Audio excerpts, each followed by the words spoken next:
So here's basically a overview of my shop where I'm working at on this thing.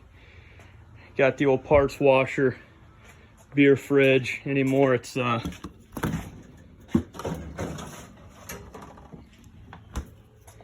old non-alcoholics. Anybody that really knows me knows I don't drink anymore, but I do mess with these NAs. But yeah, man, I've got a sweet setup in here to get the job done.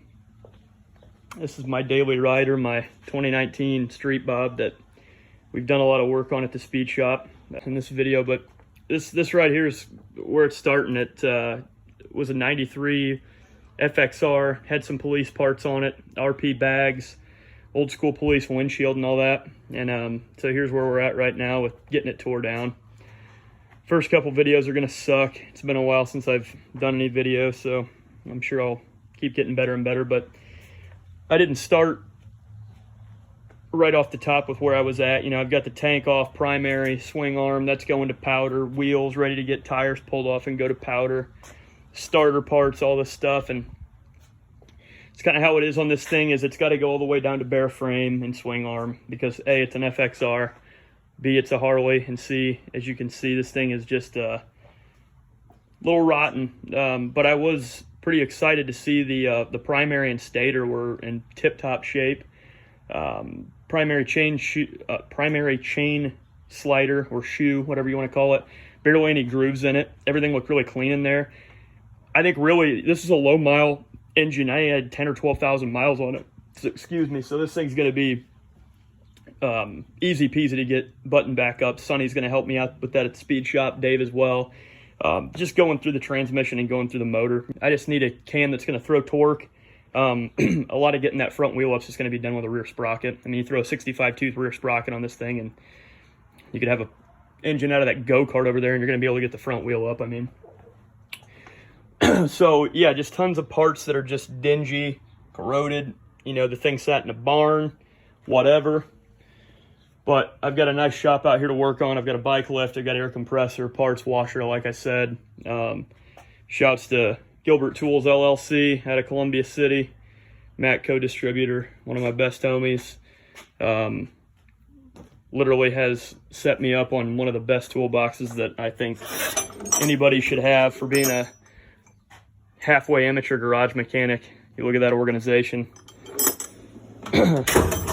We got all the tools we need and then some to do the job, so no excuses for not getting it done.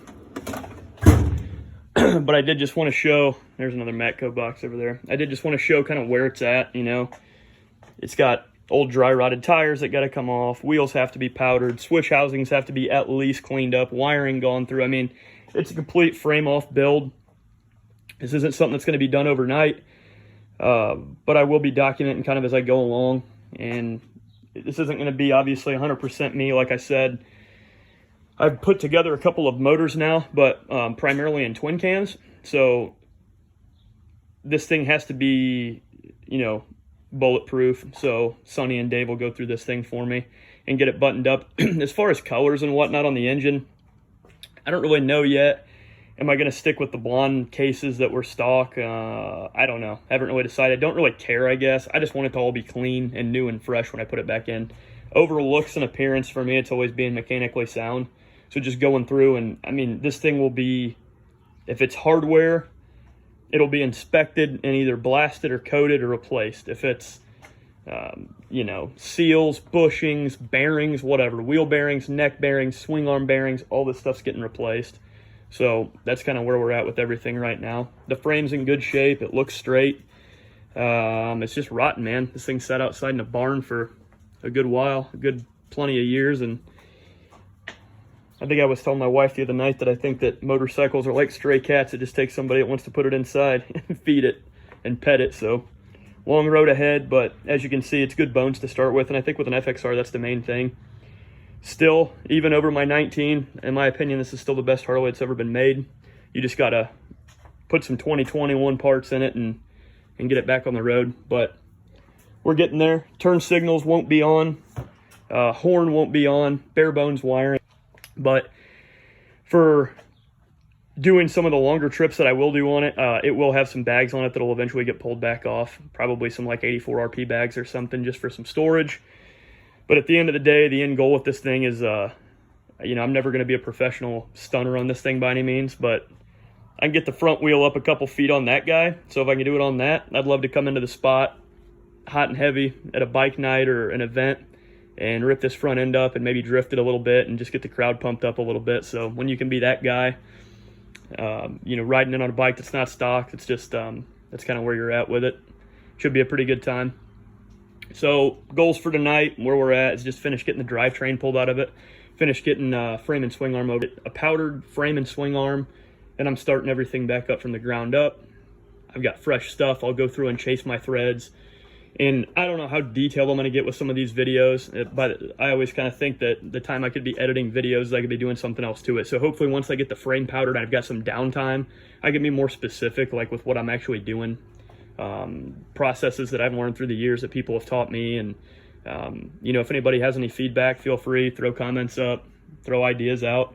But the whole ideology too is to take what Harley's done and then make it better. So, and without using other bike parts, you know, yeah, people probably would comment and say, dude, put a Gixxer front end on this thing, or a Buell front end at least, would be much better for doing wheelies and stuff. And that's true, but I'm more of the still wanting it to have an appearance of a Harley Davidson. So probably updated legs at the very least. We'll have dual disc on this thing at some point.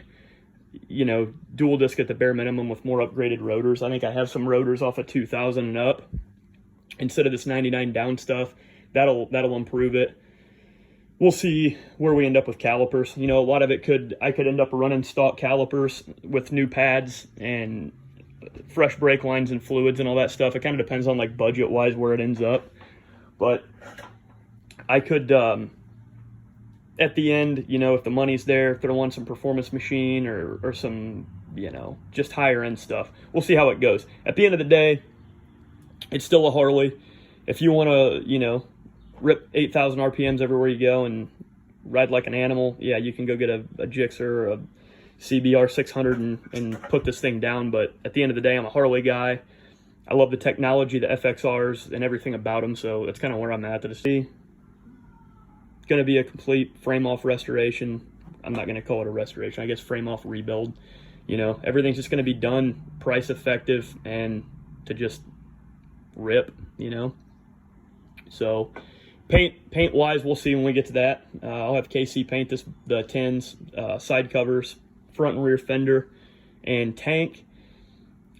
I'll probably end up going with something really simple like gloss black or something. I mean, I don't know. We'll see when we cross that bridge and where money's at and everything. But the big thing is right now is just destruction, tearing everything down, getting all the dry rotted tires off, getting things back to normal.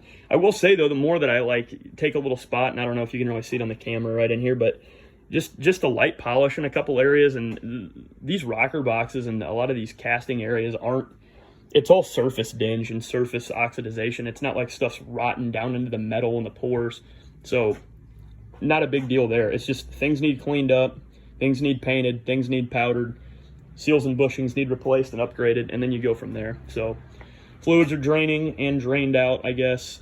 Some are still draining, and we'll start tearing it down. So anyway, that's current build progress.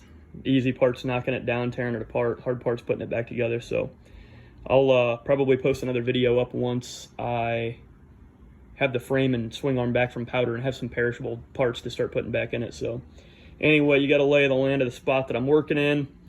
Shouts to the homeboys at Fort Wayne Speed. Dave, congrats on your big news that you'll be releasing. I'm sure everybody will be stoked about that like we are. All the guys, Dick, Sonny, Preston, Zach. Appreciate you guys' help with everything. Again, Gilbert Tools, the Matco man, best in the biz. You need high-end tools, get with them. Helps me do my job out here and take a little bit of a step up from a hobbyist to an amateur. Definitely not a pro by any means, but anyway, thank you guys for tuning in, and hopefully we will have some more info when we get back from powder. So 260 Jake, signing out, signing off. Talk to you soon.